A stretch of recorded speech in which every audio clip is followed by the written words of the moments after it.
નજીક પુઠ્ઠાના ગોડાઉનમાં આજે સવારે આગની ઘટના બની હતી। સુરતના કિમ 4 રસ્તા નજીક ભાગ્યોદય હોટેલ પાસે પુઠ્ઠાના ગોડાઉનમાં આગ લાગી હતી। જોતજોતામાં આગે વિકરાળ સ્વરૂપ ધારણ કર્યું હતું, જેને પગલે આજુબાજુમાં રહેલ વાહન રિપેરિંગ ગેરેજમાં આ આગ પ્રસરી ગઈ હતી। 3 જેટલા મોટા ટેમ્પા આ આગની લપેટમાં આવી ગયા હતા।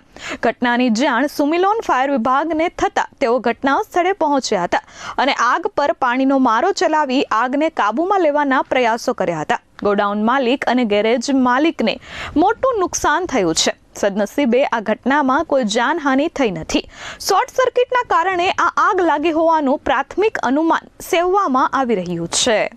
સુમિલોન ફાયર ઓફિસર ભાવેશ ગામિત આજે 12 વાગ્યાની આસપાસ ભાગ્યોદય હોટલની બાજુમાં એક ગોડાઉનમાં પુઠ્ઠાનું ગોડાઉન હતું, એમાં આગ લાગી હતી અને તાત્કાલિક કોલ મળતા સુમિલોન ફાયર તાત્કાલિક ઘટના સ્થળ પર આવીને આગ પર કાબૂ મેળવેલું છે અને ગોડાઉનની બાજુમાં એક ગેરેજ હતું, એમાં 3 ટેમ્પા બળીને ખાક થઈ ગયેલા છે। હાલમાં કુલિંગ પ્રક્રિયા ચાલુ છે। કોઈ જાનહાનિ નથી। Bureau report S24 news Surat.